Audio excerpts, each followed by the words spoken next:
June 5, 1944. Hitler receives an urgent telegram. The attack on Normandy is just a diversion. The real invasion will be at Calais.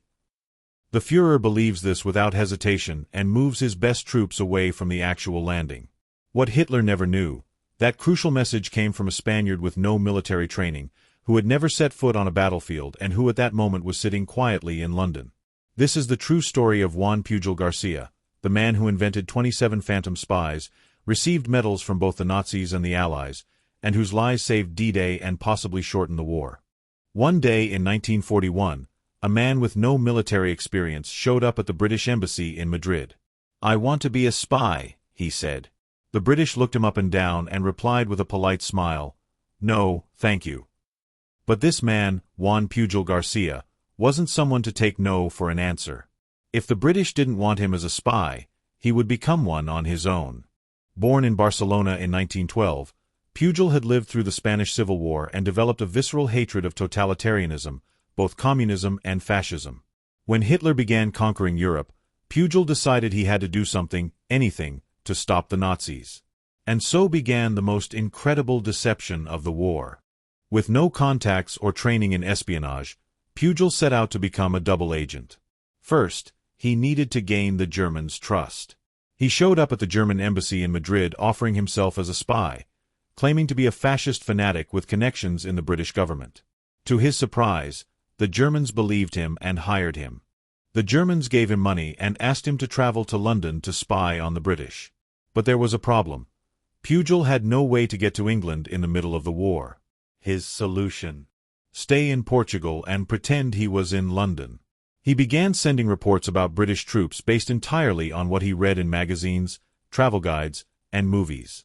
He invented ships entering and leaving British ports, troop movements that never existed, and meetings with imaginary contacts. All this from a room in Lisbon, armed with an atlas, newspaper clippings, and an extraordinary imagination. The surprising thing is that the Germans believed every word he said. They even congratulated him on his excellent work. After several months of deceiving the Germans, Pujol contacted the British again, this time with evidence that he was already working as a spy for Hitler. This time he truly caught their attention. MI5 secretly transferred him to London and assigned him an intelligence officer, Thomas Harris. Together, they formed a perfect team to create the most elaborate fictional spy network of the war. Under the code name Garbo, a designation for her acting talent, Pujol began constructing an imaginary network of 27 sub-spy agents, each with their own personality, motivations, and flaws. There was a Venezuelan, a Greek nightclub owner, a Gibraltar tour guide, all completely invented, but so well detailed that the Germans never suspected. Garbo's reports were masterpieces of deception. Her fictitious network reported on real British troop movements, but always with calculated delays.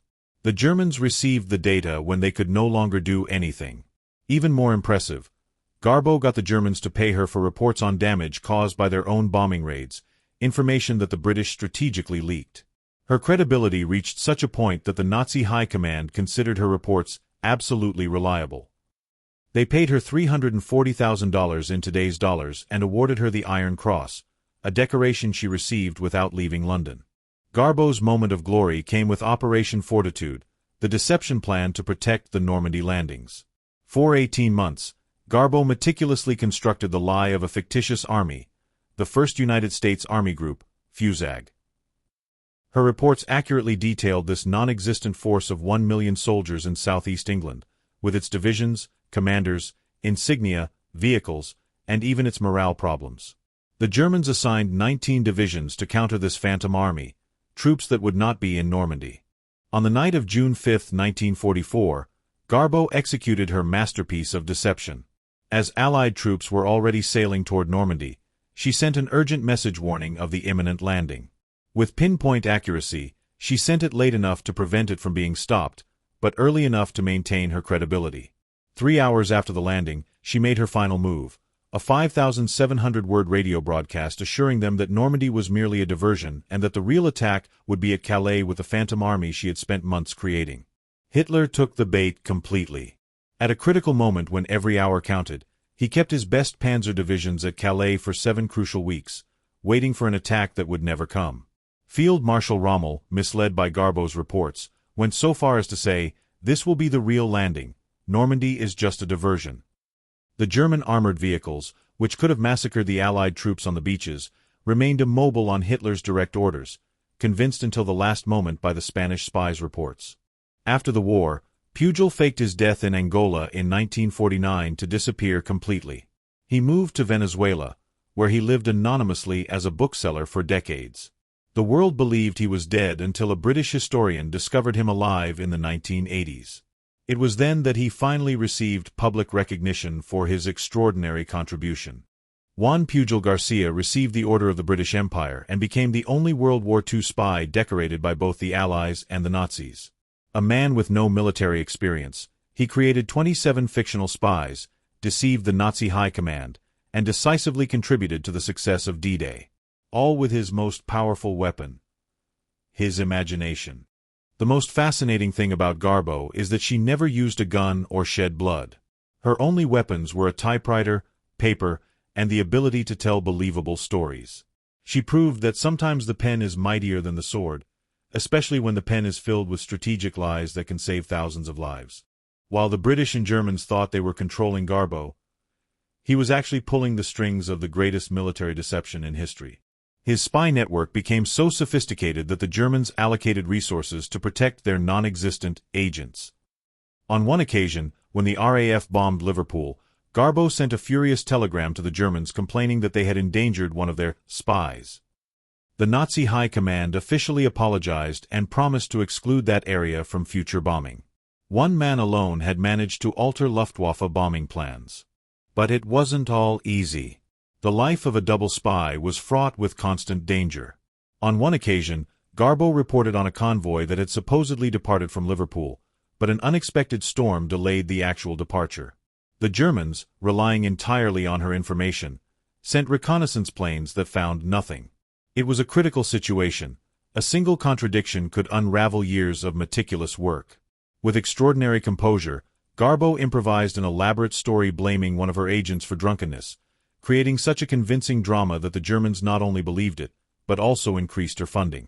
Pujol's personal life also paid a heavy price. His first wife, unaware of his spy activities, thought he had abandoned her and suffered a nervous breakdown. The long nights writing reports, the constant stress of keeping the stories of 27 fictional characters coherent, and the fear of being discovered pushed him to the psychological limit more than once. Why did he do it? Pujol always insisted that he was not motivated by money or fame, but by a deep moral conviction. "I saw what extremism did to my country during the Civil War," he explained years later. "I couldn't stand idly by and watch Nazism destroy Europe."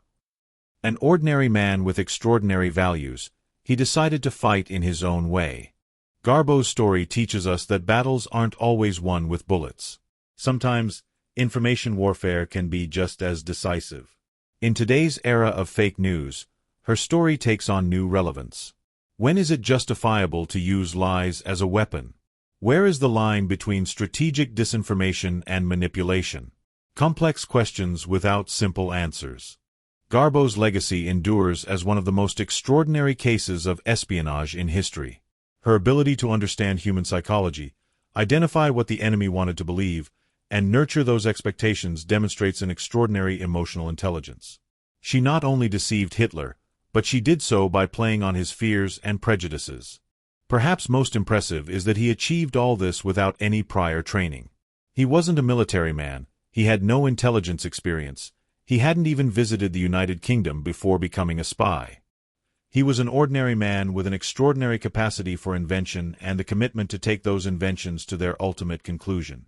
After the war, when he was finally able to relax, Pujol commented, "For years I lived in such a complex fantasy world that sometimes I forgot what was real and what wasn't."